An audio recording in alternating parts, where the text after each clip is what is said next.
Okay, these are some of the things that I have not talked about and will not talk about.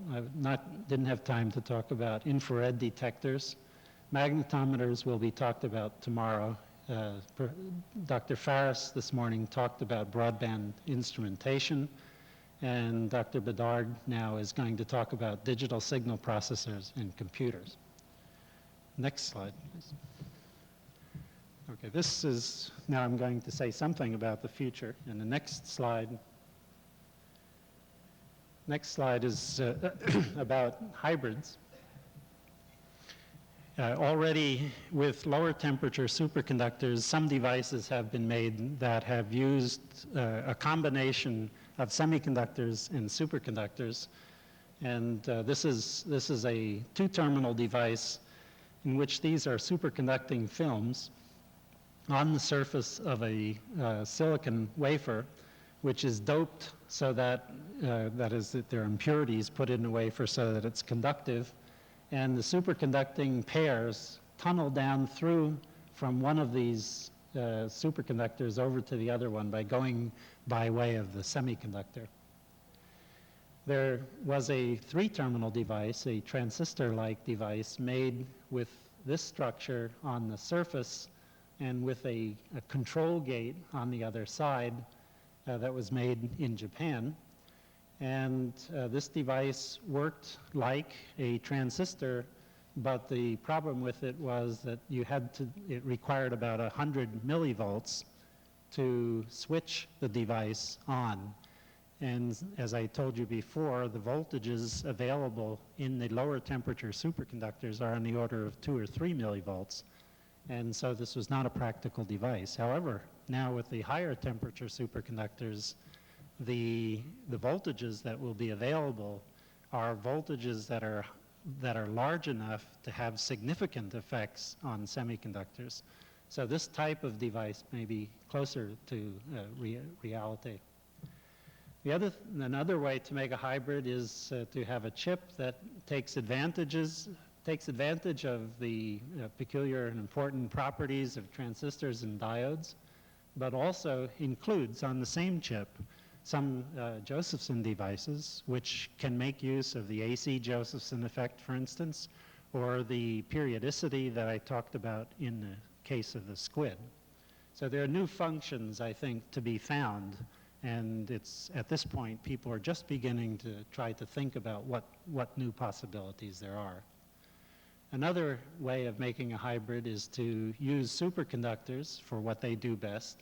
The fastest logic systems, for instance, multipliers, are superconducting devices, but it's not so easy to make memory with superconducting devices. So you might have a combination of fast superconducting devices for logic with memory elements made of semiconductors. And then finally, with the last slide, say the opportunities that I see are that the superconducting devices and circuits that were previously developed for 4K operation that I've been talking about, all these applications that I've been talking about are things that already exist that people have made with the lower temperature superconductors. These potentially could be converted to higher temperatures where the refrigeration is more convenient. Another possibility that I mentioned was that in some cases it may be advantageous, even if you had to operate at 4 degrees, to have one of the electrodes of the high temperature superconductor to get a larger gap voltage and therefore improve performance of the circuit. And then finally, the superconductor semiconductor hybrids. And I mentioned that the fabrication difficulty is, there's a moderate difficulty if you only need a single layer structure, such as for transmission lines, filters, cavities, transistor gates, and coplanar Josephson junctions, but that I see the sandwich junction structures as being something quite difficult. Thank you.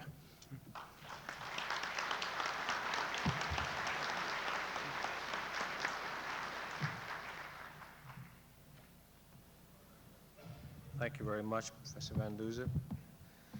Our next speaker is Dr. Fernand Bedard, who received his PhD from the Johns Hopkins University in 1956. He worked, in fact, in superconductivity on his doctoral thesis.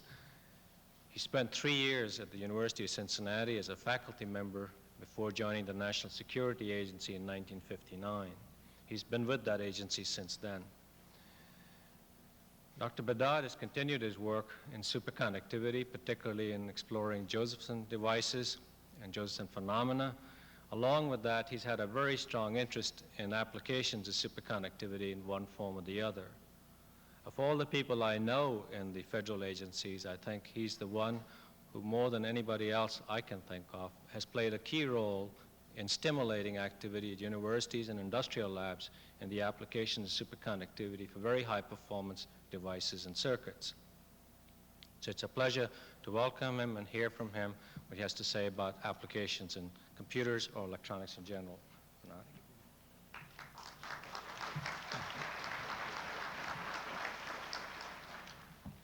Let's turn the clock back to October 1986. Place is Baltimore, Maryland. The event is the Applied Superconductivity Conference. Something like 600 scientists and engineers are all collected together to revisit where we've been and where we're going in applications of superconductivity. It's also, by chance, the 75th anniversary of the discovery of superconductivity, so that makes it particularly special.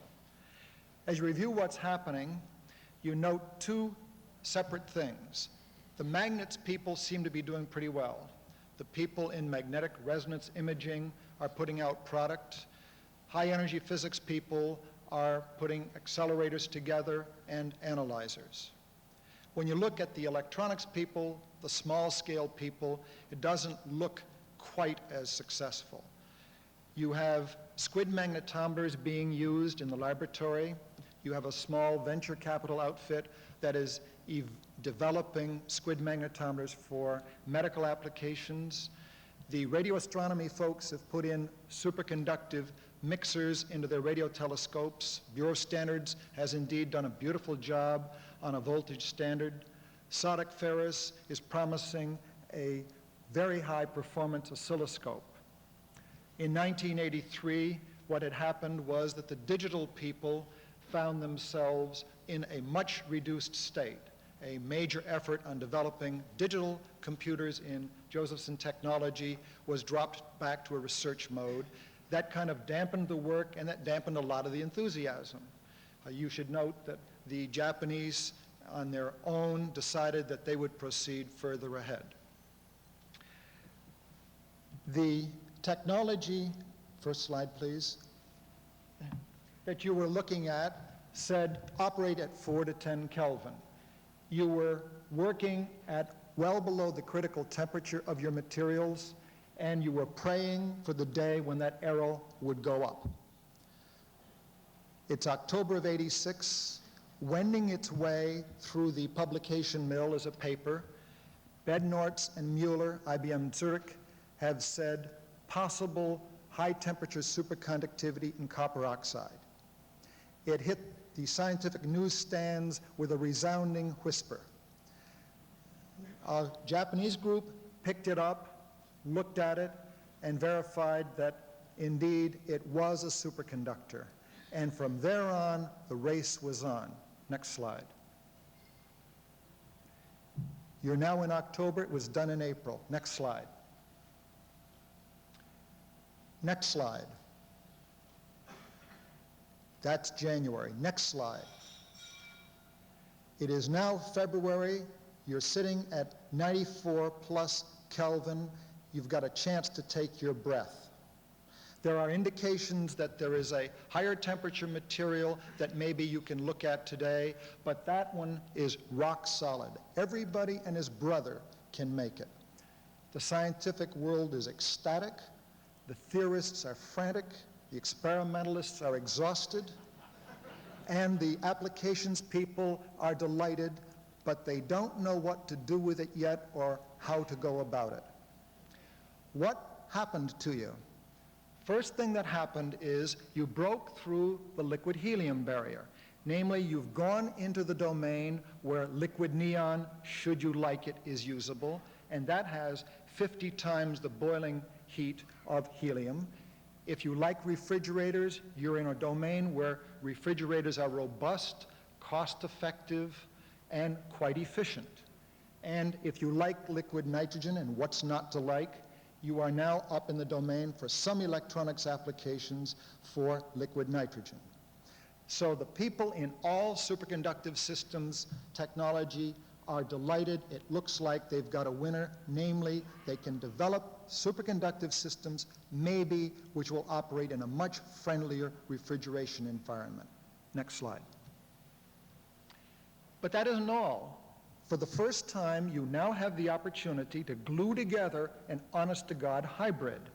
To me, a hybrid is a semiconductor system that I've decided to improve by means of using a superconductor.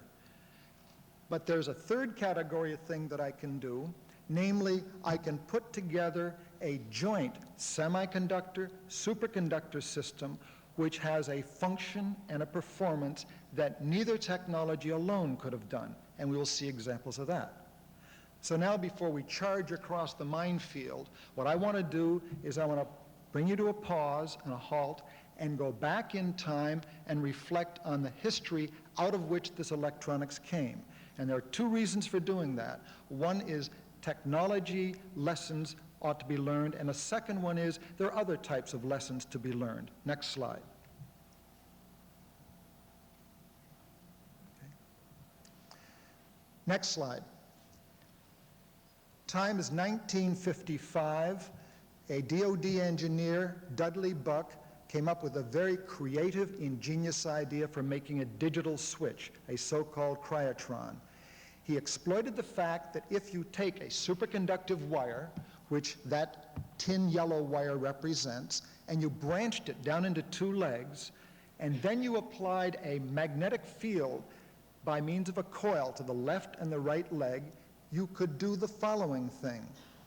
Putting current through the left-hand red coil, you could convert that leg of that branch into a resistor, and the current would flow from the left side to the right side. No matter how small the resistance on the left is, zero is awfully small compared to anything. And then you could reverse the direction to go from right to left. If you're a self-respecting engineer and someone hands you that sort of a thing, you've got to be able to make memory and logic out of it. And indeed, that was done. Next slide. This is a real-life memory system. 120 bits of memory. It worked. It's bulky. It worked. It was slow. It worked. Obviously, if you're in the computer business, that probably isn't the way you should go. What you should really do is reduce the size. Next slide. So the first thing that you do is make a thin film version of it. It's identical to what I described before. The current comes down the vertical leg. The horizontal leg applies a current. Underneath that crossover, there's a magnetic field. Voila, I get resistance on the vertical leg. It is a Cryotron. With that expectation of small size, on commonly low power, and maybe high performance, major programs were started to go see how far it could go. Next slide. That's this thing. This is a 1,000-bit memory. It worked. It was very low power. That was the good news. The bad news was it was a bear to make in manufacturability. And the second piece of bad news was it had fundamental speed limits. As a result, when you stared at this as a possible future technology, you found yourself staring at something that the competition was going to exceed. And you couldn't find a sound reason for doing it 4 Kelvin with its unfriendly refrigerators, what people looked like they were going to do and indeed did execute in a room temperature technology. Next slide.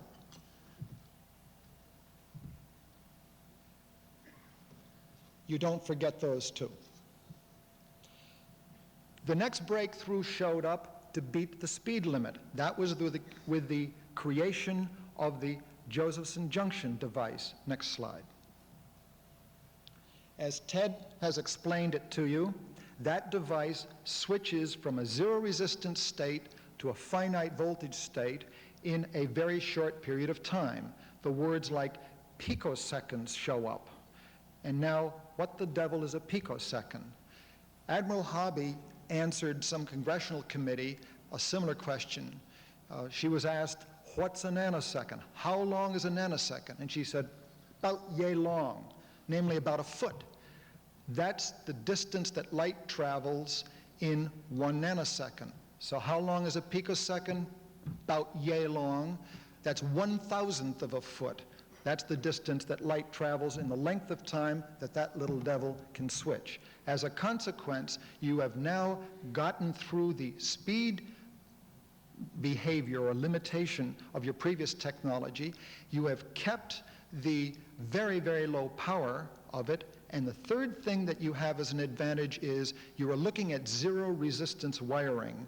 And the engineers will tell you they love that for taking care of very high speed pulses around systems. With that attraction, it was decided one ought to find out if it would work in a digital computer world. First step is, do these devices talk to one another? Next slide. Yeah, they do. That chip was a duplicate, vintage 1978, of a semiconductor function that was asked to be done. That thing clocked at 5 times its nearest semiconductor competitor and at 500 times less power. Next question, will these chips or similar ones talk to one another from one chip to another? If you look at the exhibit hall, you will find that indeed that was demonstrated. Chips could indeed talk to chips. The power extension said about 500 times less, and the speed hangs in there at like 5 times. So once you've done that, the next step ought to be, does it work as a full system? Next slide. A demonstration vehicle was conceived of that said, let me do a useful signal processing function. You're staring at an all superconducting technology. Nobody believes in it. So you must do more than the average guy on the block. That was essentially this size to become. Its speed, again, was to be 5 times or better its nearest competitor, and it also simulated at about 500 times less power at maximum speed, doing a signal processing function. Now, when you look at that, you'd say, gee, big deal, 1/4 of a watt in something like that, but I don't have that massive an application for it. So really, that was a major stepping stone on the way to something that was much bigger. And the idea, the holy grail, was a supercomputer. What's a supercomputer look like? Next slide. That is a picture of the famous Seymour Cray standing next to the Cray 1, vintage 1976 machine. Inside of that are a bunch of wires very carefully placed to make sure that the pulses that start at one part of that arc make it at the same time as pulses to the other end. Power dissipation like about 125,000 watts. That is a beautiful piece of high-performance supercomputery. What was our holy grail to look like? Next slide. This little devil. This represents a machine of approximately the same parts count as the one that I showed you. Power dissipation, roughly 5 watts, like a Christmas tree light bulb. Clocking again at 5 times its predecessor's performance. That looked very, very promising. Unfortunately, things don't work out the way you plan or wish, and manufacturability reared its ugly head, and people decided there would need to be more work in order to develop the memory system that was glued into this.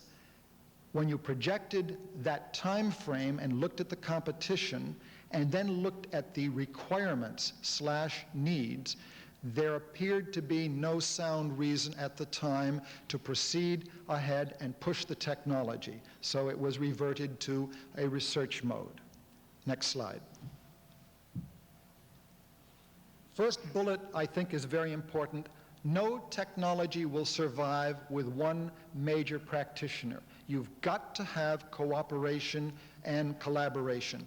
All the smart people don't sit in one piece of geography. The third one is a bear, because when you have to insert everything at once, it makes it very difficult to do. The last one is a perennial cry of low-temperature physicists. So now we're in the year 1987. We're asking ourselves, what do we do about high TC? What is it offering us? Next slide. The claim is I can make a much more credible all-superconducting system with very high performance. The second claim, hybrids, and the third one, new functions. So now let's look at those one by one and see what promises, if any, can come out of that. Next slide. What's your competition look like? That's a Cray 2. That Cray 2 runs at twice the Cray 1, like 6 nanoseconds, and in Admiral Hobby's jargon, that's like around 6 feet. You'll notice it's shorter. Its diameter is smaller. By the way, it dissipates 140,000 watts of power in that beast. The little plastic columns to the left are regions in which the liquid coolant that you pass through the computer go. And who cools the liquid coolant? Next slide. That 60-ton air conditioner cools the liquid coolant. You can't resist, if you're a low temperature type, believing that you have air conditioners, and we call them refrigerators in low temperature physics. You have no difficulty about turning the computer off. If that cooling system turns off, your computer turns off. Next slide. Since it's the year 1987, would you do things the same in using an all-superconducting system as you would have before? Of course you wouldn't. I would take and steal some of the stuff from Ted and say, I would put memory maybe inside of this 77 Kelvin thermos bottle. Now, I don't have to run that thermos bottle at 77. I personally have no prejudices against refrigerators or 28 Kelvin neon. The fact that the inside is at a lower temperature is not as much of an issue as when it was at 4 Kelvin. I can go through the walls with a short path length. I can talk to very high-speed semiconductor memory, and if it's too far away, I'll put it inside the thermos bottle. So basically, the proposal is that you could consider something of this ilk with memory attached of semiconductor or with memory peripheral to it. Now, where would you use such a thing? Next slide. I would claim the first two are relatively obvious. Let me say a few words about them. You're in an aircraft. The aircraft does a horrendous amount of data manipulation, hanging on to reports, the health and welfare not only of the passengers, but of the equipment that's aboard and all of the sensors that's aboard.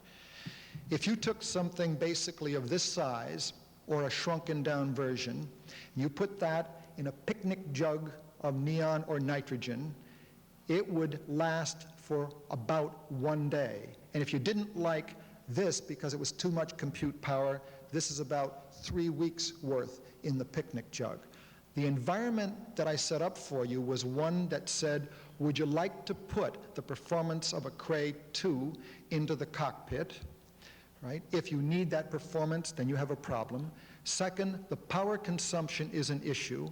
And by the way, reliability at low temperature is kind of neat, simply because chemistry tends not to happen to you at low temperature. It's thermally activated. In the case of a communications satellite, you can ask yourself the same type of question. Your subscribers are feeding data into the communications satellite. You have to refurbish it. You have to redistribute it. you may well consider putting a high-performance small computer up there. Your problems are basically similar to the aircraft. You don't want a lot of electrical power. You can't afford a lot of weight.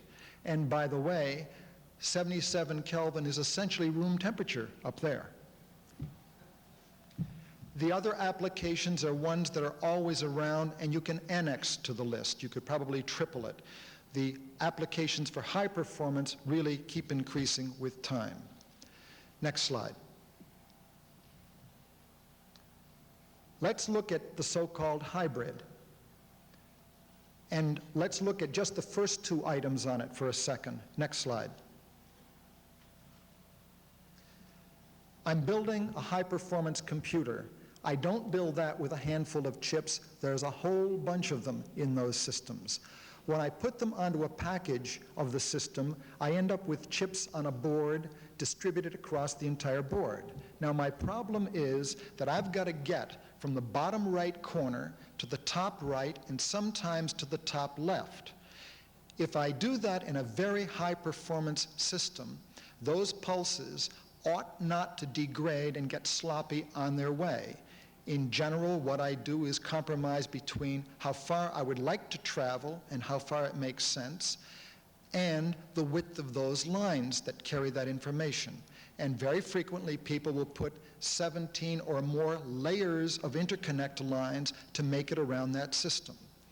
It doesn't take much imagination to say, if you're going for very high performance, and someone offered you a zero resistance, high frequency, please be careful. I didn't promise you today a high TC with very high frequency, zero resistance. But should that be performable, then you could talk about transmitting those from one corner to the other.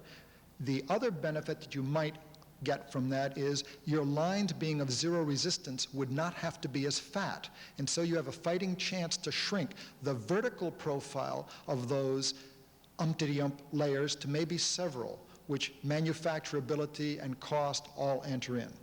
The other thing that you have to do, of course, is those things have to get powered by somebody. And you're talking about putting like a kilowatt, that sort of domain, onto one of those boards. It would be very nice if you could put that in on zero resistance lines. Now that's a DC property. The advantage that that offers you is not just the power dissipation, but the electrical behavior of those lines. And one more time, if I have good critical current material, I can reduce the layers of powering lines onto that backplane. So the scenario you're staring at is one that says, I wonder if I couldn't get a high-performance machine operating at, let's say, 77 Kelvin to become a lot better or significantly better by trying to exploit transmission lines and power planes. Your first reaction might be, who wants to dunk them to 77 Kelvin? Well, you have a major computer manufacturer doing precisely that right now. Why is he dunking at 77 Kelvin? Performance and reliability. You start building a computing engine with millions of logic gates on there, you really wouldn't like it to keep turning off. So you do pick up performance, you do pick up reliability at reduced temperature. Next slide. Since Ted did such a standout job on the millimeter wave receivers, all I can do is say amen to that. Now, where would those technology items that are in the white color be used? And examples of that are shown in yellow down below. Again, you have probably more imagination than I do, but those are representative where it would make a difference. Let's go to the last category. Next slide. This is the one I call new functions. Let me give you a real example of that. Sadek Ferris described to you a sampling oscilloscope. Now, take away from Sadek the Josephson chip, and he doesn't have a sampling oscilloscope. Take away his semiconductor electronics, he doesn't have it either. It is essential to that function that both of those can coexist. Now, it's a fact that he is not using his semiconductors at low temperature, but the function he's executing is doable only with the best properties of both of those technologies. And I'd like to give you an example conceptual example that I think hangs together to make a strong point of that. That's a crossbar switch. Next slide. By now, if you're not convinced that ultra-high performance computers are important, and secondly, that they're beginning to run into a heat, a power in, and a speed limitation, you haven't been listening.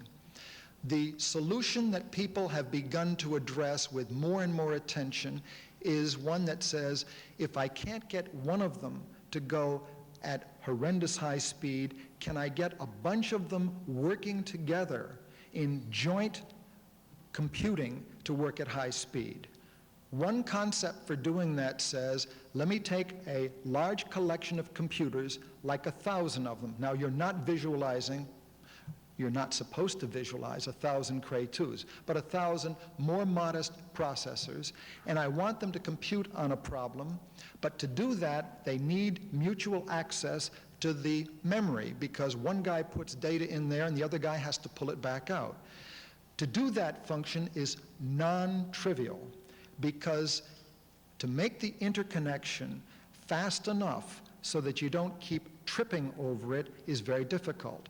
Ideally, you would like to connect between processor number 1 and memory number 830 with hardly a delay through that switching network. Now, it's clear that you will have delays if the line is busy, and I'll use that analogy later as well. It is possible to put together, out of superconductive technology, a crossbar switch, a cube that looks like about 6 inches on a side, sandwiched tightly together, which can perform that function with maybe a 1 nanosecond delay in the input to the output side. Now, how come you can do that? You try to put together that packing density with a standard technology and its glowing red golf ball. This is approximately a 1 watt power dissipation on it. The speed is determined by the speed of the devices in it and also by the analog devices that technology has provided to me. As a pictorial image of this thing, what you've got is a telephone exchange, which obviously says that's a communications application. Subscriber calls up for the memory. If the line is busy, he'd better know that it's busy. If 2 guys are asking for the same line at the same time, this will allow them to say, you've got a competitor at the same time. And when you get the phone line through, you hold on to it until you transact your business, and it's also bilateral. Now, that is not a unique creation. It just happens to be one that comes about from people having some idea of what electronics in semiconductors does superbly well, and also having a foot in the, quote, enemy camp, knowing what superconductive electronics does superbly well. Next slide. The final harangue, and then you get rest, is this set. Let me pick on number 2 first. From here on in, it isn't easy. The ability for everyone to make the bulk materials is not going to be reproduced for the ability for everyone as quickly to make thin film materials. And you should clearly understand I'm interested in thin film materials. Number 3 says the following: you're in a marathon. You're not going to get a laurel wreath at the 1 mile mark. You must be prepared to apply the effort, and it's a long-term effort, and it needs solid conviction that it's worthwhile. Number 4 says, for heaven's sake, please make sure you understand what has been done in the past. And I don't mean you read the literature, but you understand it. Second corollary to that was brought out by Sadek, and we almost said the same thing simultaneously. We today do not have the electronics experience in the US of the Japanese at this present time in superconductivity. The reason is that they have a continued program where they have been working on the standard lower temperature materials, and they have an appreciation of what the electronics nuances are. As a consequence, should high TCs become feasible, they're in a marvelous position to translate what they now know into that. My suggestion basically is one should learn his electronics from the materials that are very friendly with every expectation to move it into the high TCs. And the coin turns over and says, with the high TC development materials people, please pay attention to what the electronishers need in order to make that a viable technology. And the last bullet says, I'm thoroughly convinced that the payoffs are very important. They're not going to be right around the corner, but they are really of vital concern. Thank you.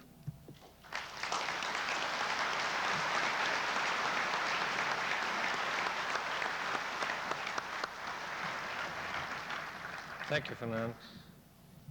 I think what you've heard is a combination where we've talked about components and then we moved gradually on to systems. And you've heard about the advantages of using superconductivity in electronics and computers and communication in general. I think for almost all applications in superconductivity, there are three requirements, and I just want to reiterate what the speakers have said before. The first of these, of course, is the transition temperature, and most of the excitement you read about is that the transition temperature is going up. That's only one leg of a three-legged stool. The second one is that you need desirable properties, and the one you hear most often about is the critical current. I think there are signs and every indication that these materials are intrinsically capable of carrying high critical currents. However, 1 and 2 have not been filled in the third leg, which says that you have to have these in the right shape and form so you can use them for something practical. I think most of the effort is now going towards that direction, while the scientific community is looking to try to understand or increase the transition temperature of the critical current. I think that it's important to keep in mind that we still do not understand how to make right shapes, forms of wires or films which have the right temperature and the right critical current. I don't want to dampen your enthusiasm, but I just want to bring that realism in here at the end of this talk. But I think there's a lot of payoff if we can do it. And I think the two speakers have done an excellent job in pointing that to us. I want to thank them on your behalf.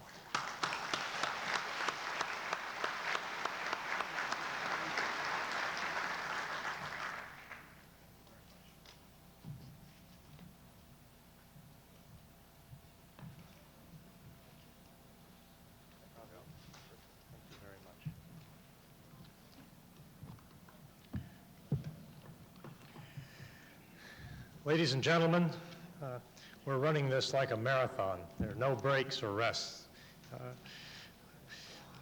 The next session is on future applications in transportation and power distribution.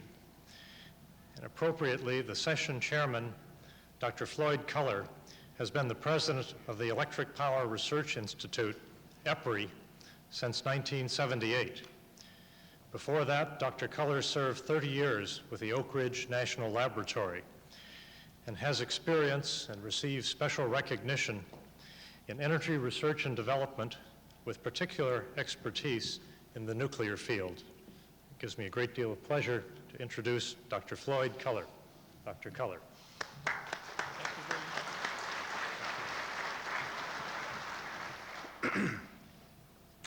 We're here this afternoon to discuss some very important aspects about the future application of superconductivity and the new materials. To start off our reviews, perhaps in a somewhat long range and optimistic view, we will hear from Dr. L. Craig Davis, who's manager of the physics department at the Ford Motor Company. Since the beginning of 1987, physicists in this department have been doing research on the new superconducting materials in collaboration with Wayne State University. Dr. Davis has served as chairman of the task force assessing the impact of superconductivity on the Ford Motor Company. From 1970 to 1974, he did research at Ford on magnetic levitation for high-speed ground transportation, work supported by the Department of Transportation. He is a fellow of the American Physical Society and received his PhD in physics from Iowa State. Dr. Davis?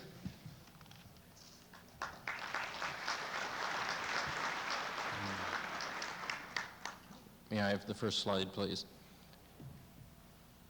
It's a pleasure to be here to talk about superconductivity and to give some preliminary assessments of its impact upon the transportation field, at least as viewed from some members of the research staff at Ford Motor Company. Second slide, please. For those of you who are under the impression the Ford Motor Company makes cars and trucks, I just want to tell you that we do a few other things as well, and we have been involved in superconductivity research and applications for a number of years. More than 20 years ago, we were involved in work on quantum interference devices. Some of the early Josephson work was done in our laboratory. And we have also had projects on magnetic levitation, which events of the past 6 months have caused us to go back and revisit. I also wanted to mention, just to give you some idea of, how does this thing work? Okay. That we have an effort, as mentioned, in collaboration with Wayne State University and our laboratory, Dr. Logothetis, with Professors Chin and Winger. And we had a group of us who got together to assess the impact on the company business. We were mostly physicists, but we had one engineer to kind of keep us honest. And Dr. Brailsford was a prime mover in that process. The next slide, please. Now, what I want to do here is to talk about a number of things that you have heard about where superconductivity might impact transportation. One of these is electric cars, and I want to talk about some of the issues that are involved in that.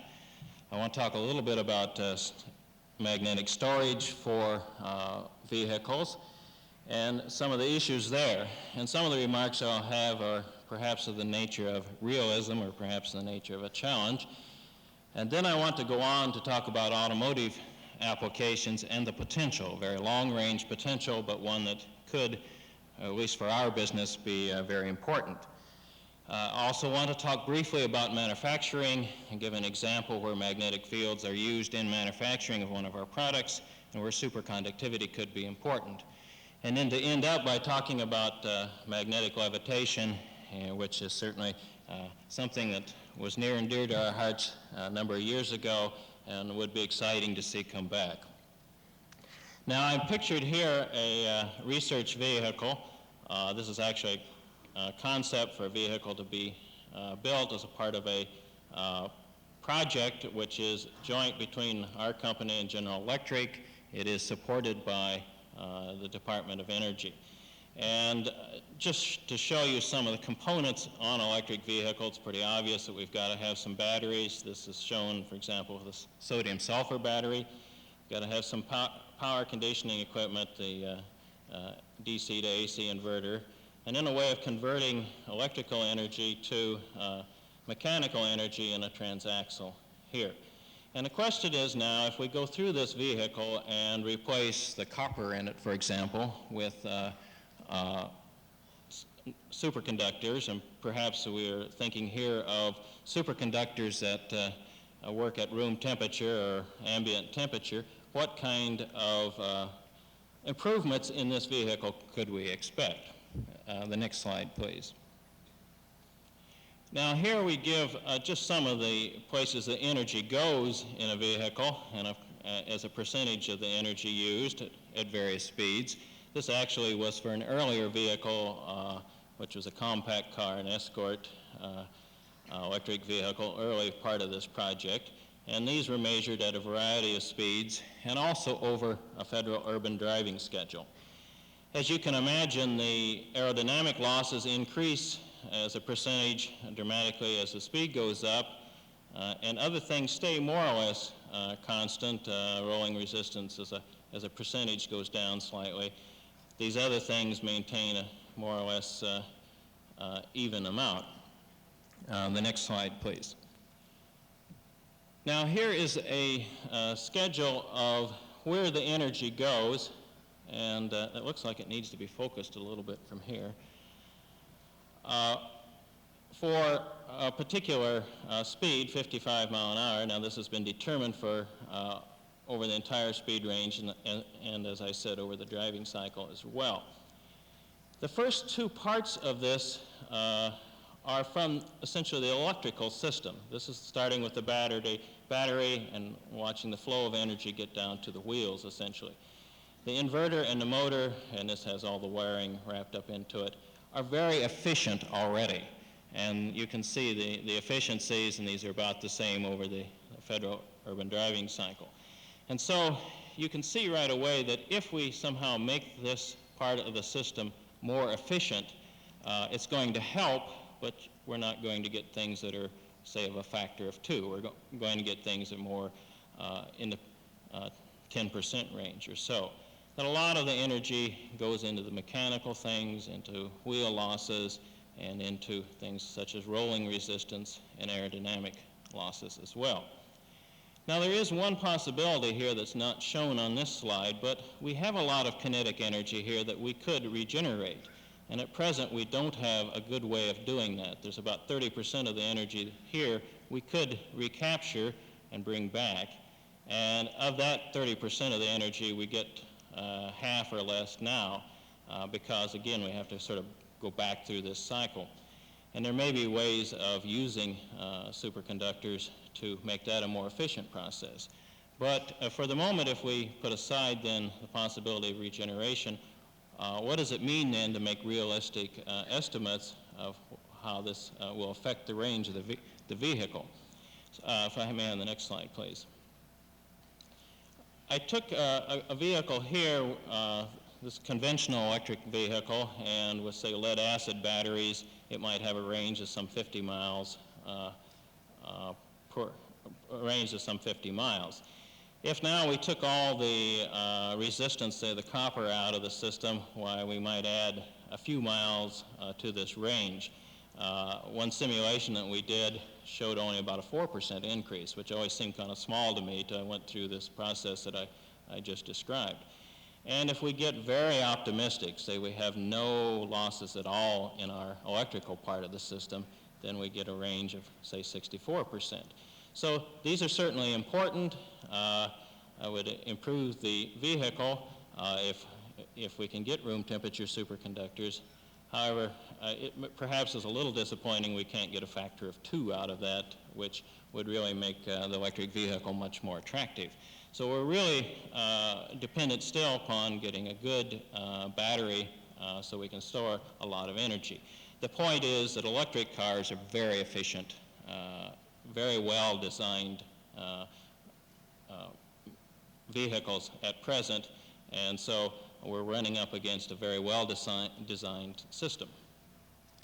Now let me move on to the next slide. We could say, well, what if we use superconductors as a storage source for our electric vehicle, replace the battery by a big magnet? How does that come out? We have to look at how much we want to store, and we want to store something of the order of 50 kilowatt hours, perhaps 30 kilowatt hours. And so I did a simple calculation to find out, well, how big the storage magnet would have to be for this.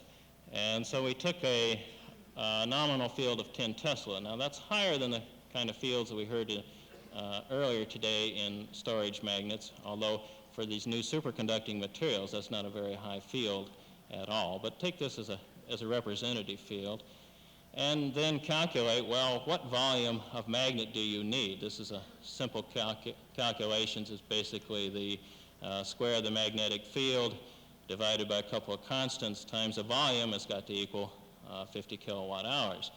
And it comes out to be a number like 160 cubic feet. Well, if you do a little calculation on the size of your family car, you'll see that this is starting to approach the size of the family car. So that was a little discouraging, and so I went ahead and tried to calculate, well, what would the weight of this thing be? And this is a very iffy number. It depends upon how good a wire. I took sort of what was at the time I did the calculation an optimistic number for that, and I get perhaps a ton of material. The real problem is the magnetic pressure, because obviously we can increase this number. But as you increase this number to increase to decrease the volume, you increase the magnetic pressure. The magnetic pressure is simply that force on the windings that sort of want to pull them apart. And obviously you have to have a structure to contain that. Now, big storage units for other applications are buried in the ground and things like that, so that this isn't quite such a problem. But on a vehicle, we have to include that structure. And so I took the lightest weight kind of structure I could think of to contain this kind of pressure, and I came up with another 2,000 pounds. So may I have the next slide, please?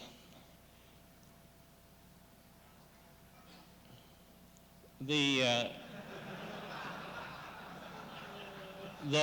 challenge here for superconductivity is to come up with a material that can carry a lot of current at room temperature and have a lot of strength, so that we can get this rather oversized magnet so it'll fit in the trunk of this car and not weigh quite as much as the vehicle. So I think that's really the challenge in this particular case.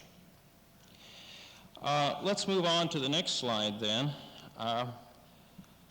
Talk about automotive applications. And here I think we have some real potentials for application which perhaps are less glamorous than electric vehicles, but probably, at least to our company, probably means more money in the bank. So we are very interested in these. These are very long-term kinds of things, but things that could, like electronics revolution that we've heard about, could have a big impact on our business. Now, I think everybody agrees that the first application of superconductivity is going to be in the electronics area.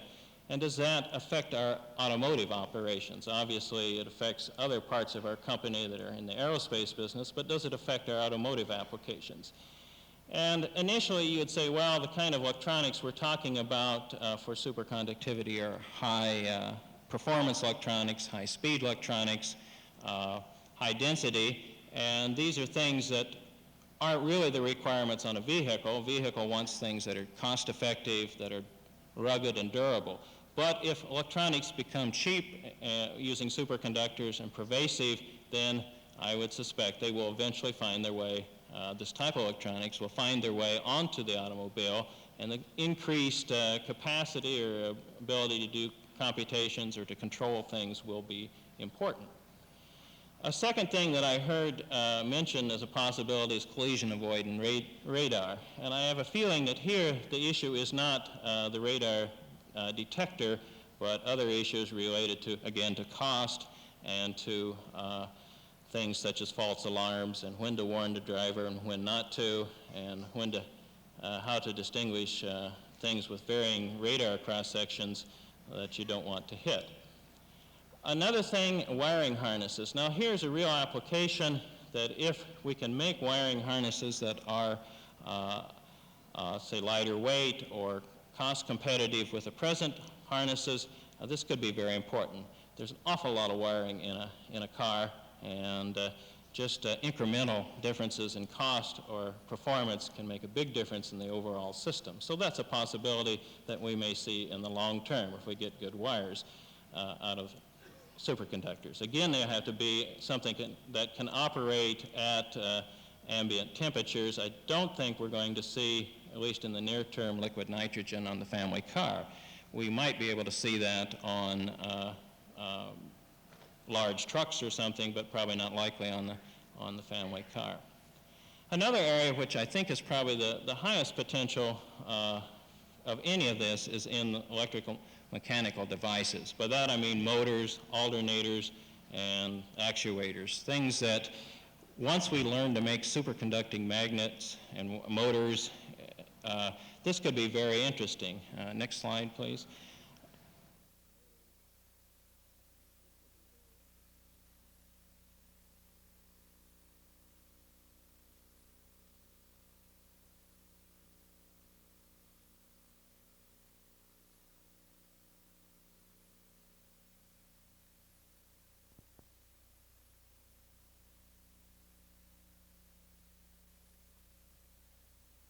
There are some, on a large car, next slide please, There are a good many motors. There may be 30 different motors on a large vehicle, and I've listed some here, and in the next slide too, please. Next slide, please. Obviously, some of these are for luxury items, and some of them, particularly the ones on this slide, are very important, like the starter and windshield wipers and the radiator fan. Now, these motors range anywhere from 5 watts to 3,500 watts. They may be a fraction of a pound up to 10 pounds. And so there's a great variety of motors here. And some of them, obviously, if we can make superconducting motors at room temperature, can be important. The object, of course, would be to reduce the size and the weight of the motors. Many motors are sized for thermal considerations, for the heat load in them. And for example, an alternator, if you could eliminate all the heat that an alternator generates, which is just wasted heat, you could reduce the cooling requirements. And engineers, auto engineers would love to be able to downsize units like that. So these are potential applications that we're very interested in the long term. Now, you're not going to go down to your local Ford dealer and find these superconducting items this fall with the introduction of the new models, but hopefully some of you at least will see that in the future at some time. Okay, next slide, please. Now I want to move into an example of a manufacturing use of superconductivity. You can imagine in sort of a general way that if we have high fields available to us that are reasonably economic over large volumes, and even if they have to use, say, liquid nitrogen coolants, they still could be useful to us in a manufacturing environment. And here's an example where, right at the moment, we're using a process called magnetic forming to assemble, which is a drive shaft, an aluminum drive shaft for the Ford Aerostar van. And the use is to attach what is essentially a long aluminum tube here to the yoke of the universal joint. And what Ford uses is a commercial process by Maxwell Laboratories called the Magneform process. And in the next slide, I have a little diagram of that. Basically, what you have is the tube here. This is representing the drive shaft. And you have a magnet that surrounds it. And you send a pulse of current through this magnet, and then that exerts a force on the tube, pushing it in and causing it to deform around the yoke. Now, superconductor magnets could be useful here to be able to generate stronger magnetic fields, to be able to do other applications that involve thicker aluminum, for example. So there's a real possibility then that things such as this would be quite useful. And just to show you this finished product in the next slide is a picture of where the forming went on in the universal joint. This is from a brochure from the Maxwell Labs. And you can imagine there are a number of applications then in manufacturing, things such as induction heating, heavy plant machinery, presses, conveyor belts, mills, things such as this nature. And probably, as people have said, we're only limited by our imagination in many of these cases. Okay, if I may have the next slide, please. For my last topic, I want to talk about magnetic levitation of high-speed vehicles.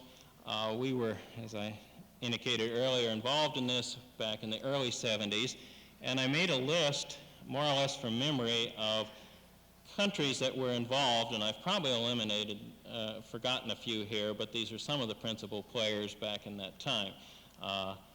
Japan, Japanese National Railway, West Germany. Actually, most of the German work was on a non-superconducting system. There were several projects in the United States, Canada, and United Kingdom. Of these countries, only these two have major efforts today. And The Japanese are in the superconducting area and the Germans in a non-superconducting area. Next slide, please. Now, in the early 70s, we had two projects that were supported by the Department of Transportation, Federal Railroad Administration. There was one of those at SRI and another at the Ford Motor Company. A third project in about the same time was sponsored by the National Science Foundation, and that was the MIT Magneticlevitation project. Now, at that time, we felt that technically magnetic levitation was feasible. This was using liquid helium, and of course there was a good deal of effort went into design the magnets, to design the cryogenics for that, to design the ways of transmitting the force from the magnets to the vehicle. But we felt that it was technically feasible over 10 years ago. Obviously, the Japanese feel it is. They've maintained the research program all this time. And the advent of new superconducting materials, whether they be at liquid nitrogen temperature or at room temperature, only reinforce this conclusion. May I have the next slide? This is a vehicle that a concept that we had back in those days, and that hasn't changed a whole lot from what I see now in the popular press. Basically, you have a guideway, which in our design was constructed of aluminum. Here's a cross-section of it. There's aluminum sheets here and here for lift, and on the side for guidance. And then you have magnets on board the vehicle to provide lift and also guidance.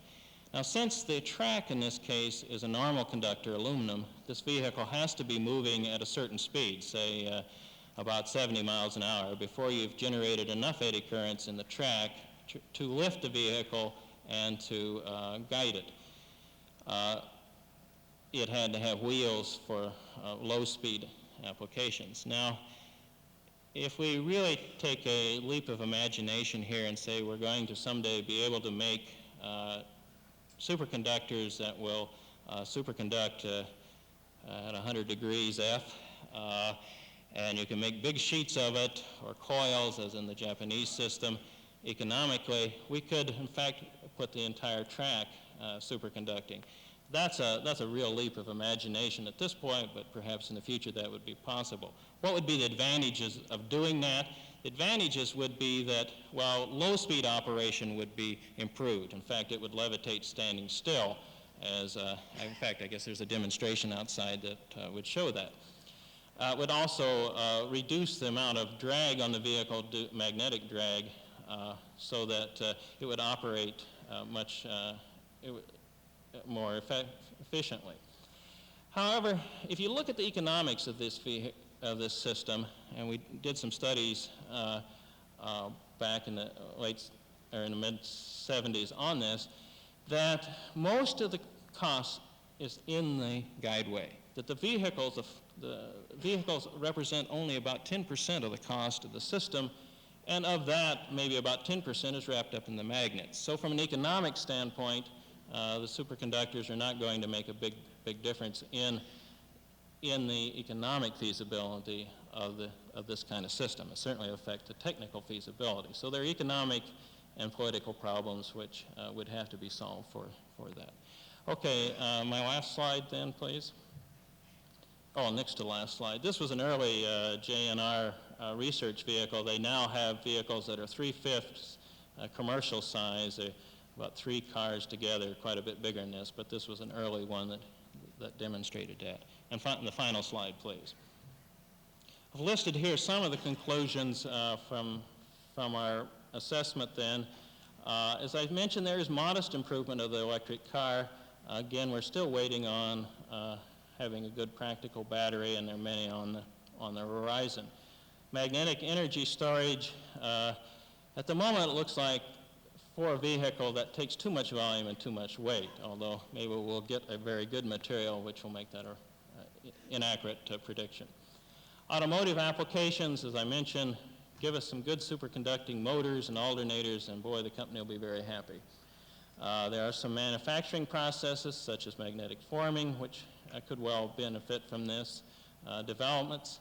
And finally, maglev is certainly more feasible from a technical standpoint, although not necessarily from an economic standpoint. Thank you.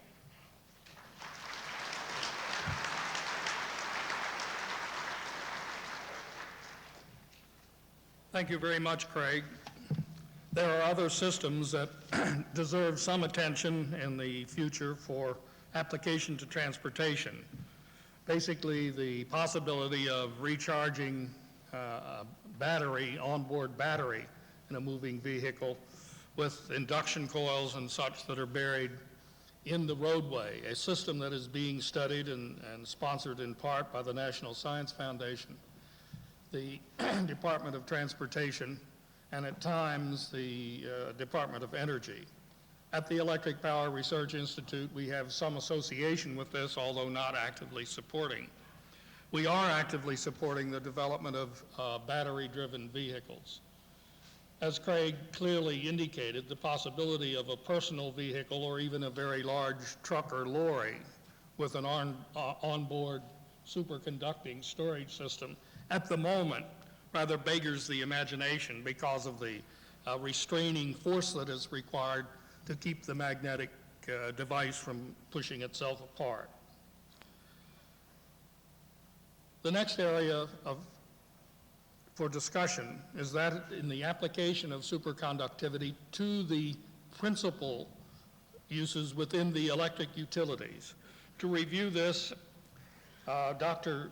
Nari Hingorani, who is Vice President and Division Director of the Electrical Systems Division of the Electric Power Research Institute, will make the presentation. Nari, before coming to EPRI, worked with Bonneville Power. His principal training is in transmission and distribution. He was educated at Baroda University in India, received a MS and PhD from the University of Manchester. We have a brain drain here in having Nari join us in the United States. He has received prizes and unique recognition for his work in transmission and distribution and is actively involved in establishing a major program in superconductivity application within the Electric Power Research Institute. Nari?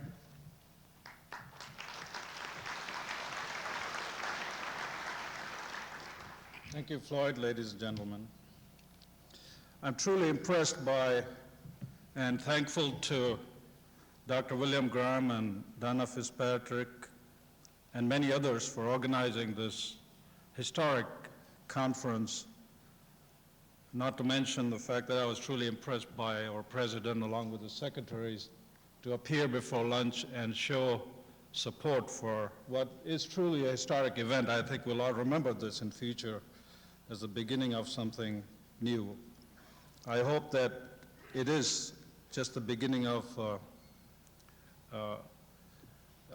implementation of their visions to bring government, industry, and universities together to work in a coordinated manner to take ideas from their inception to commercially acceptable products made in USA.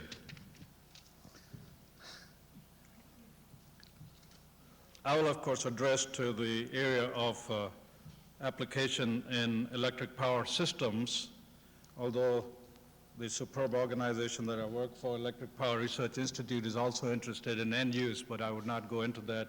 Some of that has already been addressed. Now, with a justifiable degree of optimism, one can characterize the recent discovery of rare earth ceramics, which become superconductors at temperatures higher than liquid nitrogen, to be as important as the invention of transistor or laser, or maybe more important. During the first few weeks following this discovery, excitement led to some well-meaning enthusiasts claim that electric utilities will have 20% more energy to spare through a reduction of system losses.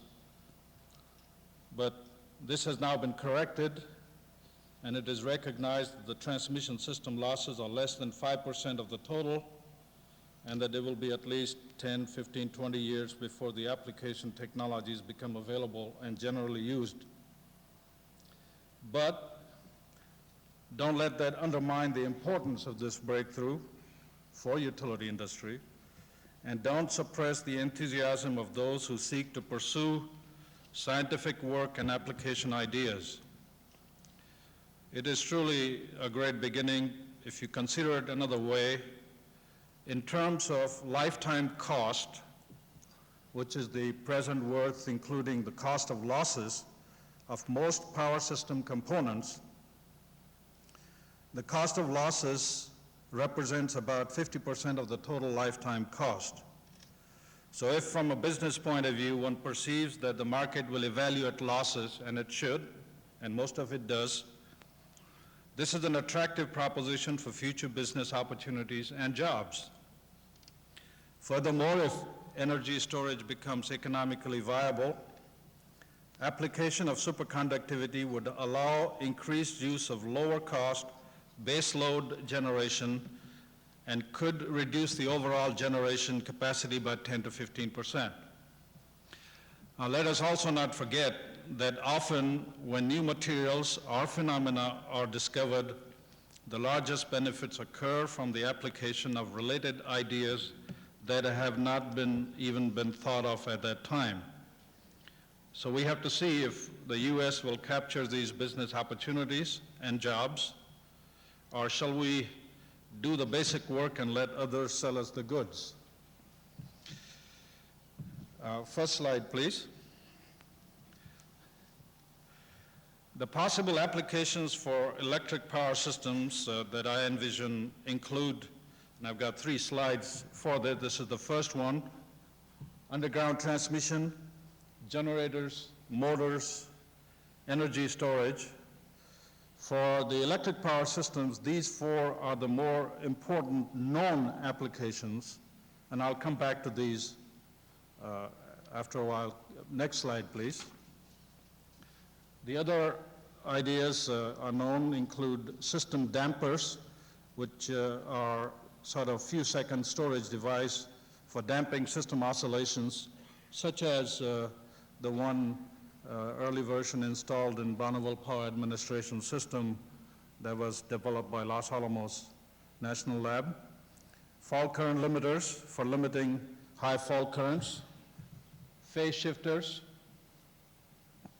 which are used to make the power flow through certain desired routes. In fact, with innovative thinking, one device may in fact be able to do all these functions. Next slide, please. Transformers. And we have the static VAR compensators, which may be power semiconductor based, power semiconductors, and computers. Now, with regard to power semiconductor devices, in my opinion, and this was earlier reflected by Praveen in reference to, I believe, was electronic devices, but I would add to that with regard to power semiconductor devices, devices incorporating superconducting and power semiconductor materials can result in advanced conversion and switching technology that will allow high-speed control of power systems. The problem with an AC power system is that it has no high-speed control of phase angle, the impedance, or the voltage. Consequences of this lack of control are the problems of stability, power flowing through other than the intended lines, cascade tripping, and so on. Advances based on combining semiconductor materials and power semiconductor materials and devices can change this picture. For too long, we as a nation have ignored power semiconductors, which is also referred to as megawatt electronics. It's not only of importance to electric power systems, but also end use, both industry and military. Everything in military that has power or moves, ships, aircraft, satellites, SDI technology, missiles, all need or will need power devices, and these devices have a leverage in terms of reducing the weight of the ultimate packages that drive these systems. We have unknowingly let this technology slip away to foreign suppliers until recently, when EPRI and military people got together and began to turn this around.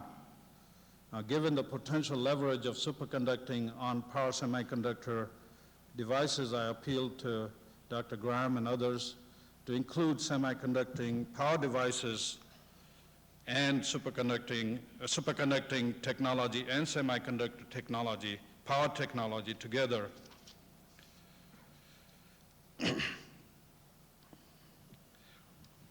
I've also shown computers on the list because the utility industry is a big user of mainframe computers in power plants, energy control centers, and corporate centers. Increasing the power and speed of computers at a reasonable price will allow real-time analysis and emergency control of power systems, as well as the use of expert systems and artificial intelligence techniques. Real-time control, when possible, will go a long way towards elimination of major blackouts and allow fast restoration if blackouts do occur. The difficult basic problems with superconductors that need to be solved, as you have heard already, include raising the critical current density, making the wires and tapes, and improving their mechanical properties, solving many material compatibility issues, and optimizing the material and processes.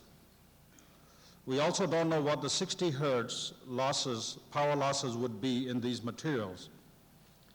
Zero or near zero losses with direct current does not mean that 60 hertz losses will be low enough. Could the material be improved enough in this regard so that the 60 hertz losses are as low or preferably lower than those accomplished in the niobium-based helium-cooled materials? I hope so, because technology based on direct current applications alone will not be even half as valuable as that based on both AC and DC applications. Now, from the point of view of degree of difficulty, superconducting underground transmission appears to be the least difficult because no magnetic field is involved. The current density required is not very high compared to many other applications of magnet type and electronics, and the material need not be in wire or tape form, although it would be nice if it was, but it is not essential. Next slide, please. Now, this slide shows my conservative assessment of the comparative cost of present conventional underground transmission system on the left and the nitrogen-cooled superconducting underground transmission system on the right. Now, broken up into 4 parts just to emphasize. The first part on the left of the 4 bars, one is the cost of the cable, the second one the cost of the installation, third one is the cost of the losses, and the fourth line is the total. So I'm assuming that the capital cost of the cable may increase. A reduction will take place in installation costs because you do not have to worry about the thermal conductivity of the soil and the ground. And the losses will be lower. Hopefully, the overall superconducting underground transmission could cost 60% or even less than the present technology, and that's what is shown on the right by the yellow portion of that bar. Now, whereas the helium-cooled underground transmission was considered marginally economical for very large power transfers in several thousand megawatts. Next slide, please. Over a long distance, I believe that nitrogen-cooled technology will be economically viable at prevalent ratings in the present market. And this is a very interesting prospect. I've shown here for 130 kV cable, we'll be able to transmit 1,000 megawatts, and 230 kV, 3,000 megawatts, 345 kV, 5,000 megawatts. And because of being able to operate at a lower voltage, we also decrease the dielectric losses, in addition to, of course, the copper losses, which are called copper losses because of conventional conductor. If superconducting losses are also decreased, And now, of course, if the nitrogen cooling becomes viable, then the cooling losses are greatly decreased compared to helium, because to remove each watt in helium-cooled underground transmission, you needed 400 to 700 watts of refrigeration energy, whereas with nitrogen cooled, this may be more like 4 to 7 watts. So that's a big advantage on cooling, as well as I mentioned the dielectric losses would be lower.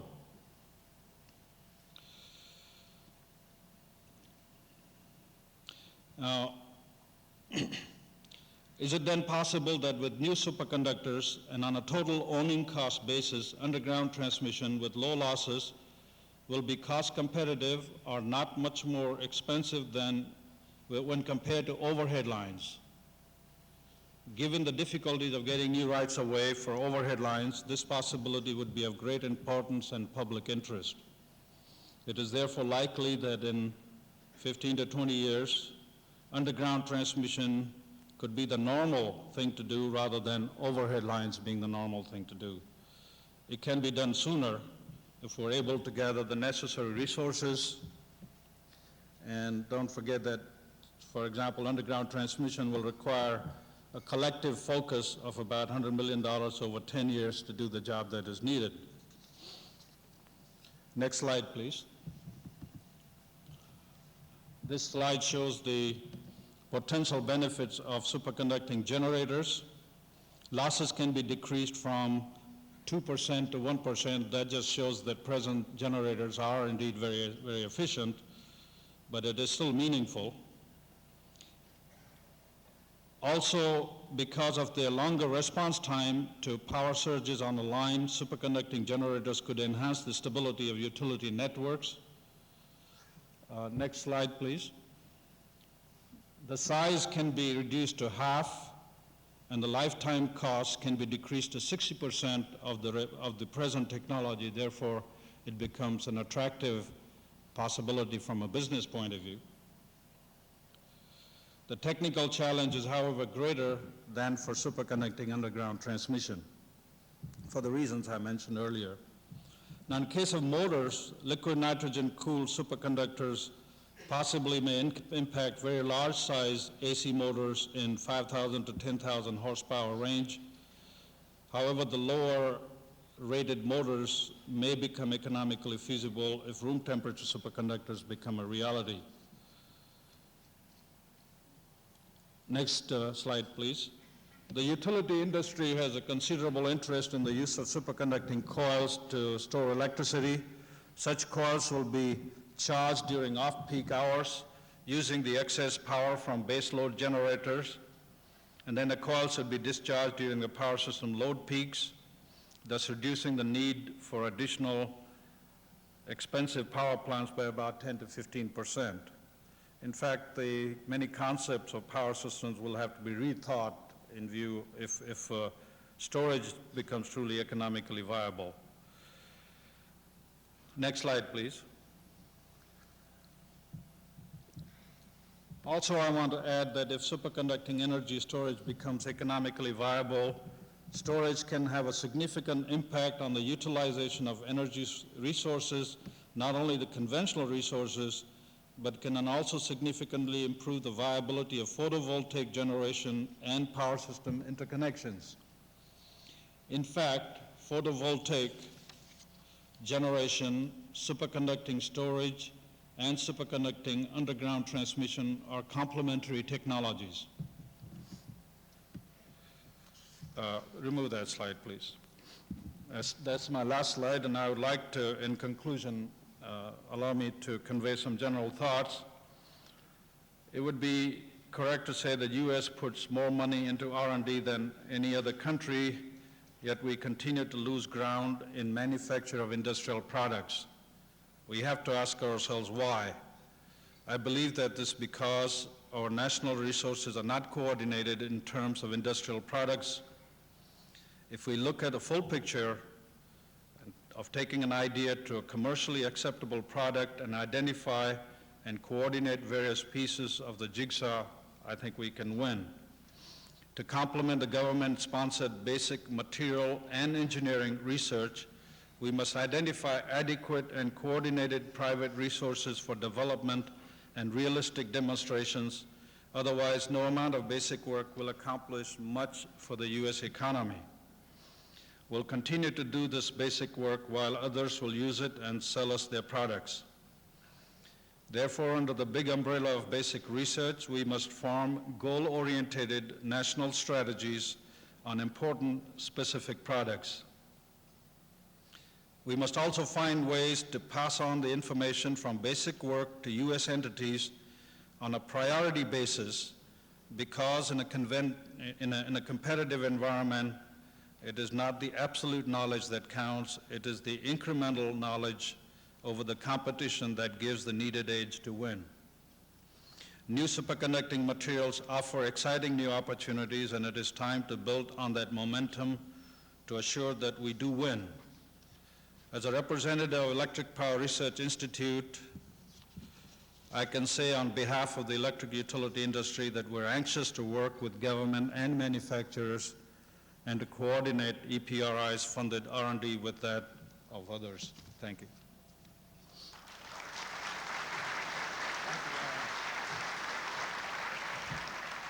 Thank you very much, Nary. There are a few remarks that I would like to make. First off, there are several other applications which perhaps have been mentioned and discussed to a degree in other sections of this meeting. I wish first to comment on magnetohydrodynamic generation of electricity. As many of you know, there is a long-standing program sponsored by the Department of Energy and MHD with an operating unit burning coal in Montana and a backup and experimental area in Tennessee. An important program.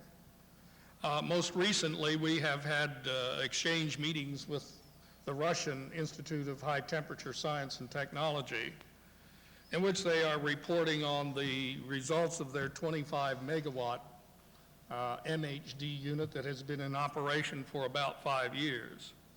Rather impressive technological tour de force. Even more, the Russians are now in the process of designing and preparing for approval a unit as large as 400 megawatts fired with natural gas for magnetohydrodynamic power generation. In discussing the potential applications of superconductivity in these devices, the general statements made by the director of the High Temperature Institute was the following, that in a practical sense, there is no reasonable way that a very large power system can be built without employing superconducting magnets for MHD. Most of you know that MHD is essentially a topping cycle that generates electricity directly from the thermally emitted electrons, available electrons at high temperature from the combustion of fuel. I did learn something in addition which excited me about the Russian program. Many of you may remember that the Russians have been working with very high impulse devices in electromagnetic fields for some time, and I remember the literature from the early 1960s with exploding wires and exploding high explosives plasmas. I learned in a little footnote in a report, an overview report that the Russians left with us, that they have produced no numbers, but a very significant electromagnetic pulse with exploding chemical explosives as well as wires, I think, that have produced electromagnetic pulses of great intensity, sufficient to do geologic mapping to depths of 25 to 30 kilometers. Unfortunately, I did not see this note in the volume of reports that they left with us until after they have departed. I hope some of you know of this field of work, but it is exciting. I have several other observations, two to be exact. When this meeting, the ideas of getting together in this meeting were first proposed, and I was called to put together what appears to be a practical evaluation of where we now stand in several areas with with superconductivity. I wondered whether or not we were not being premature and bringing so many people with diverse interests together. In the succeeding 2 months, I've decided that it is a very good idea for a very simple reason. It is demonstrating, and it has demonstrated, both in the response that the public has had to superconductivity and in what the scientific and technical communities are doing, the ability to be excited by something of importance in science again, something that we had lost for a while, the ability to become truly enthusiastic, to recognize and to dream again about what the potential might be for things that have not yet quite been invented. It's a very positive sign and something that we have had not much of, except for the space program now and then, since the middle 1960s. And I'm glad to see that this perhaps first sign of the resurgence of a period of optimism, of excitement, may be underway. The second remark stems from something that Dr. Robert White, President of the Academy of Engineering, said at one of EPRI's summer seminars. He said that for one reason or another, the confluence of a lot of different science and technology, we are probably at the beginning of an era of great technological discontinuity. There's so much change that will be technologically forced that one of the great discontinuities, of which there have been 2 or 3 since the Industrial Revolution, 3 if you include the early stages of the Industrial, may now be starting because of the advent of the new sciences and such that have been brought in within the last 20 years. This started me thinking, and when the news of the ceramic superconductors clicked into place in my mind, I realized that for the electric power industry, we now have perhaps much of the science, not all, that is required to make the first truly fundamental set of changes in the electric power industry come some 40 years from now. The first truly great change, perhaps since electricity was first generated, distributed, and used, and let me sketch these quickly for you. Superconductivity is an important element. Equally important is our current ability now, just emerging from test, to generate electricity directly without the intervention of a thermal and mechanical cycle, thus allowing us to get out of the efficiency trap, the Carnot trap. The fuel cells are working reasonably well. One in Japan, there will probably be offerings that will generate electricity as electrons DC on the wire. Photovoltaic systems are certainly near at hand. There are other ways that will emerge for supplying electricity as electrons. The next important element, and perhaps one of the very greatest, is the ability to store electricity as electricity in an efficient, large system, most certainly made possible only by the possibility of having the higher temperature hot superconductors for superconducting storage in the big storage rings. Again, storing electricity as electricity. Nari Hingorani mentioned the next element, the solid-state semiconductors, the power electronics business. Instead of using a microchip, we're beginning to think of using slices of silicon, pure crystal, 4.5 or 5 inches in diameter, that'll carry perhaps 5,000 to 7,000 amps and become a true switching device, a power limiting device, and all of the other systems that are now mechanical. Nari thinks, and we have some hope really in some reasonably short period of time, to be able to replace most of the moving devices in electrical transmission and distribution. We have then at our disposal all of the energy systems for manipulation on the demand side. In application, we can use the great force of the rail guns. We can use magnetoforming. We can change the frequency at will because, again, if we go DC, we have the ability to convert to various frequencies. We're fixed to 60 cycles because 3,600 RPM is a reasonable speed for mechanical strength. Some 40 years from now, 2 investment cycles from where we are now, I suspect that the system for generating, storing, distributing, and using electricity as the primary working energy resource in our economy will have drastically changed. It's now time to begin to think of how to transcend in our thinking the restraints that we now see in the systems that we're using, and to gradually plan the transformations that I think will come in the future. Superconductivity, in spite of the cautious and careful evaluations that are now being given with the higher temperature superconductors, will surely make possible many things that we have talked about and many that we have not. Thank you very much.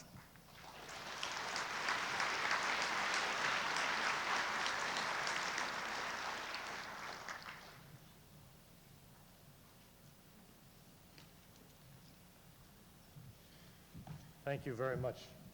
That was an excellent presentation. Thank you.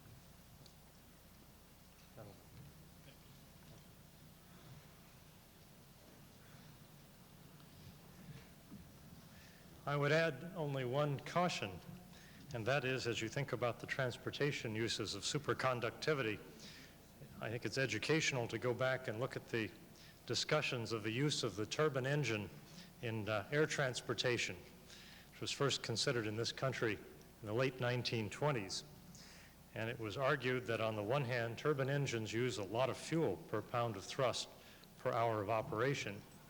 And on the other hand, it was well known at that time, not so well known now, that airplanes would only go 250 miles an hour, absolute max top speed.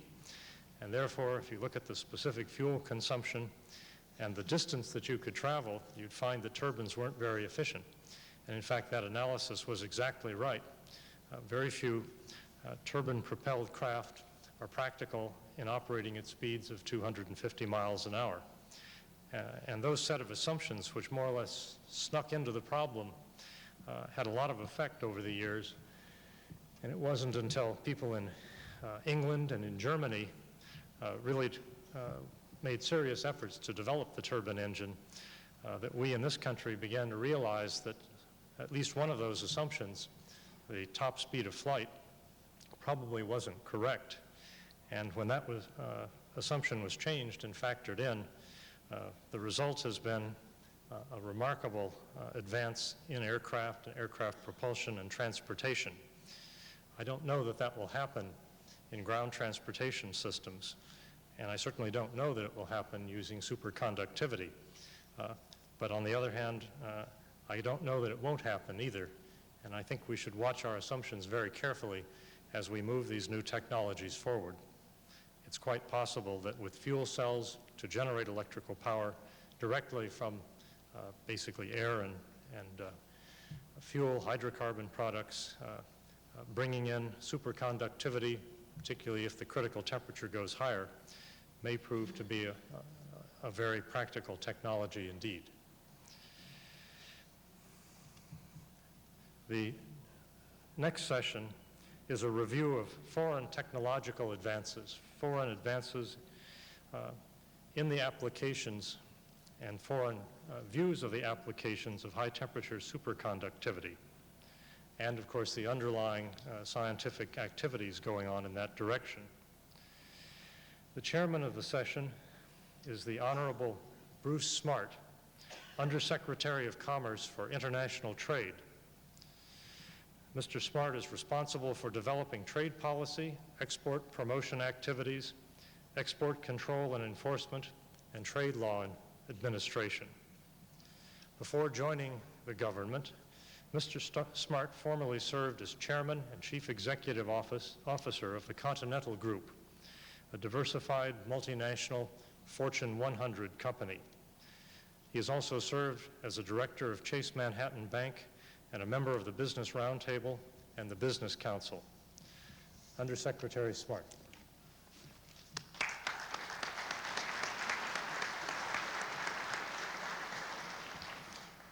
Thank you, Bill. It's my pleasure to preside at this particular segment of the conference because of its tremendous implication for the future of the United States as an economic power, and by derivation from that, as a military power able to lead the world in its quest for both happiness and freedom. Nothing is more important than this particular area of discovery which you have all been involved in and which is now being thrust so rapidly on us. The development of knowledge, of course, is no secret to you, is a world phenomenon.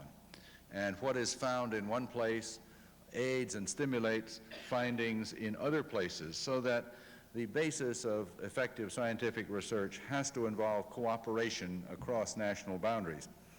But at the same time that we talk about cooperation across national boundaries, we have to recognize that the application of that new knowledge to economic ends creates competition across national boundaries as well, and that it is very important that those who develop the knowledge receive an adequate return for their intellectual capital so that they are encouraged and able to continue the pursuit of even further knowledge.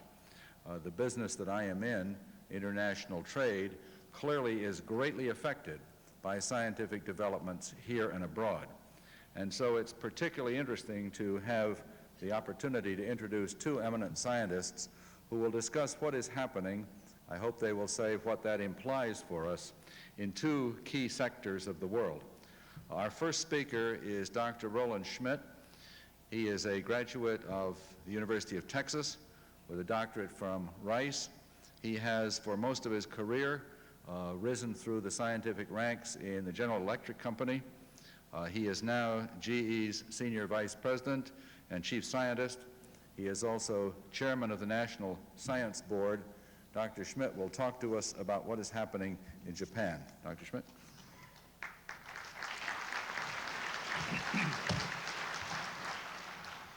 Thank you, Mr. Smart. On behalf of Mark Rochkin and myself, I'm going to correct the title to this session. It is not foreign technological advances, it is foreign technological activities, which is what we were commissioned to speak on. I think that the people speaking on the technical subjects will cover adequately the advances made in Japan as well as the U.S. and their implications. Now, I have discovered that everyone in the U.S. is an expert on Japan. So the things that I'm going to say, there are going to be many people in the audience who will disagree with some of them. I hope that there are some of you who will agree with some of them. And I think that there will be some of you who will be surprised at some of them. But what I am going to attempt to do is to put together a little bit of a comprehensive overview of the activities that are going on in Japan and to put them into context and maybe even to put a little bit more human element on them than we customarily see. And to that end, I want to start with a little anecdote. It was the latter part of March, on my way to Japan, I stopped in Hawaii to give a talk to an assembly of U.S. Deans of Engineering. While I was there, I received a long-distance telephone call from a very fine science reporter for a prominent U.S. periodical that I shall leave unnamed because I do not want to give a commercial. Anyway, he told me that he had just learned that Japan's MIDI had already established a national program in the area of high-temperature superconductivity, and what did I think of that? Well, my response, of course, was that I didn't think anything of it because I didn't know anything about it, but I was on my way to Japan and I would certainly look into it. It was at this very time that in the headlines across the U.S. and in the press reports in the U.S. on high-temperature superconductivity that there was one reference to another about Japan Incorporated, as we have come to think of them, being off to a running start in this field, establishing national programs, and going after it full blast. On getting to Japan, one of my first appointments, as it happened, was with MIDI, with an agency of MIDI, the Agency for Industrial Science and Technology. I learned there that there was no such program. None had been established. What had been done is an advisory group, an advisory committee had been appointed, And that advisory committee was going to meet for the first time 2 weeks after the session I was having with them in mid-April. And there, the objective of that committee was to advise MITI on what their fiscal 88 budget should be starting in April of 88. So much for that rumor.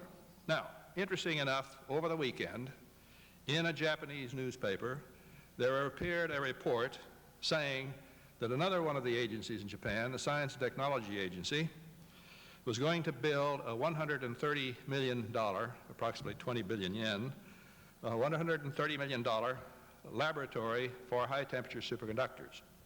As it happened on the following Monday or Tuesday, I've forgotten which now, I had a meeting with one of the top officials in the Science Technology Agency, and sitting across the table from him, as you do in these meetings, after we got acquainted a little bit, I asked him about that report. I said I would be very interested in hearing what this activity is going to be. With some surprise, he looked at me and he said, "I haven't heard of it." Now, he sent an aide out of the room. About 15 minutes later, the aide came back in and whispered in his ear, and he turned to me and he said, "You know, you have to understand, in Japan right now is budget time." Now, may I have the, well, let's see, this next slide? The next slide, please. So let's start by understanding a little bit about what the real Japanese federal R&D structure is, because I find that there is a lot of misunderstanding about this in the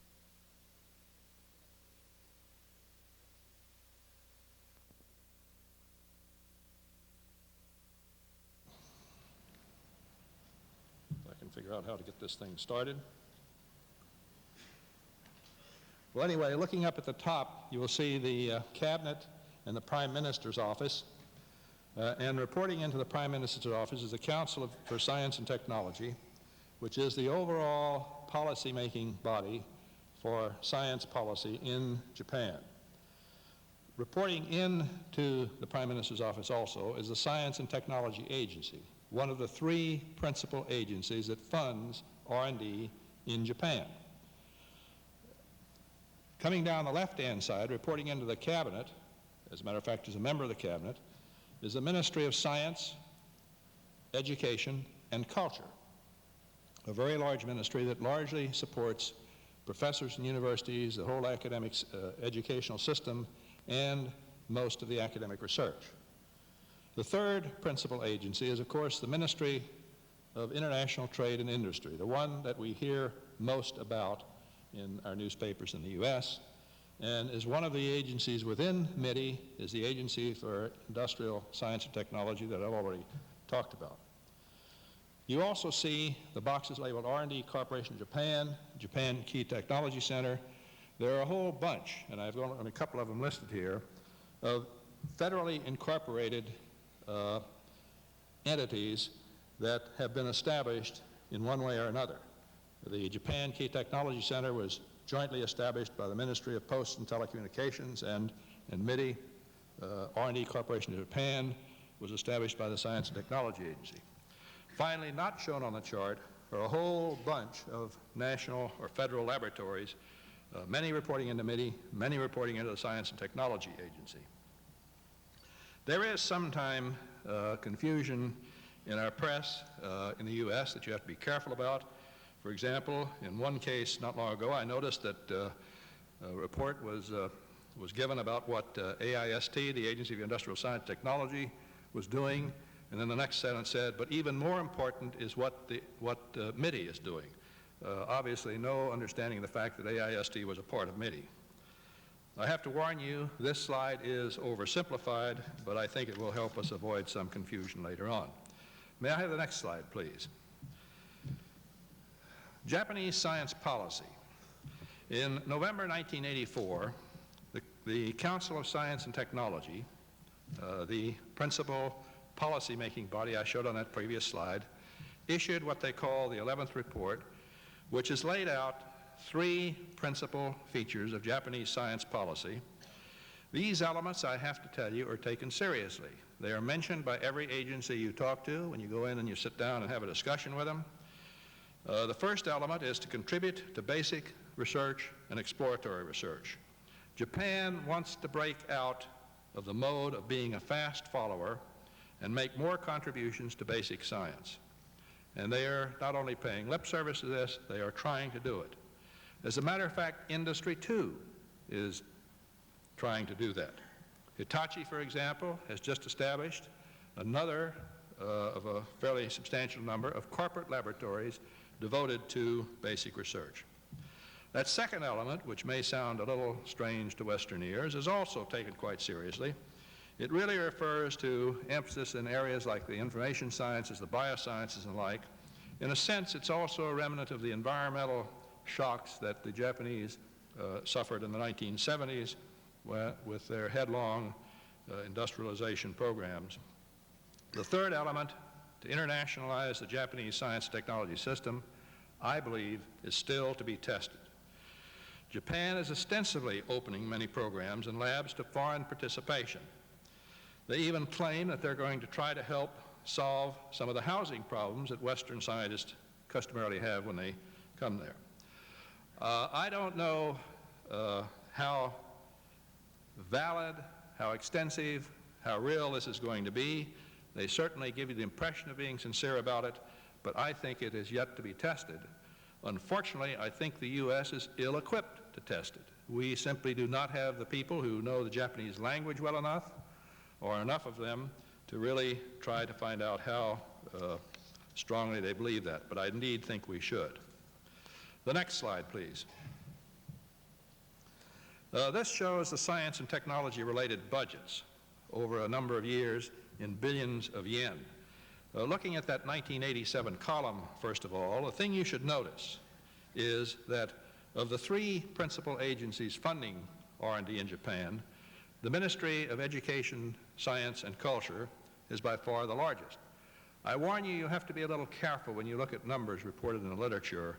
The Japanese, as clear and simple as they are when they're developing technology, certainly sometimes obfuscate what they are spending when they report it, a habit perhaps not unknown to U.S. agencies too. But anyway, the numbers in the Ministry of Education include some of the salaries of the scientific researchers as well as the direct support. But they are by far the largest agency. The most famous of the agencies, MIDI, as you see looking down that list, is the smallest of the three agencies in terms of the total funding for R&D. Looking at the bottom, the totals over a period of time, that V%, for those of you who aren't accustomed to looking at business reports, means the variation in percent one year to the next.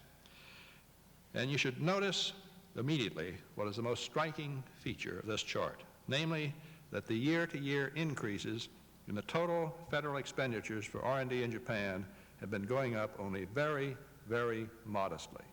Not at all like they have in the U.S. The fact is that this small rate of increase has put enormous pressures on the federal laboratories, on the agencies supporting R&D in Japan. A number of those federal laboratories have had to suffer attrition because of the small increases. And incidentally, lest you think they don't have their financial problems, it may astonish you when you look at the U.S. national debt in 1985. I haven't seen later numbers than that. The U.S. national debt, total debt in 1985, amounted to about 46% of our GNP, and we think our debt is really enormous. Japan is up there almost with us. They are at 42% of their GNP, and they are running deficits, large deficits in their government every year. So the point is that there are intense pressures on government agencies supporting R&D, and this in fact leads to intense competition between those agencies. May I have the next slide, please? Now, I want to summarize the conclusions I came to at the end of this trip that I made in March and April. And this was a chart I made up shortly thereafter. First of all, at that moment in time, there were no new, and I emphasize new, government-sponsored funding or programs in high-temperature superconductivity, in spite of the impression you might have received by reading the popular press. However, there was a very, very high level of research activity and intense pursuit of this area. But that had come about through the use of discretionary funds. For example, in the electrotechnical laboratory, some of the director's discretionary funds had been put into high-temperature superconductivity programs. There were redirection of funded programs. Monbusho is just another, is their way of saying the Ministry of Education, Science, and Culture, and I will get back to that in a minute. And there were reallocation of resources. There were advisory groups that had been formed by the Agency for Industrial Science and Technology and by the Science and Technology Agency. And there were many, many conferences, meetings, and so on to exchange information. The fact is that Japan and the U.S. were reacting in exactly the same way. It was not Japan incorporated, galvanized to action. The scientific and technical infrastructure of Japan was reacting to this discovery in exactly the same way that the scientific and technical infrastructure of the U.S.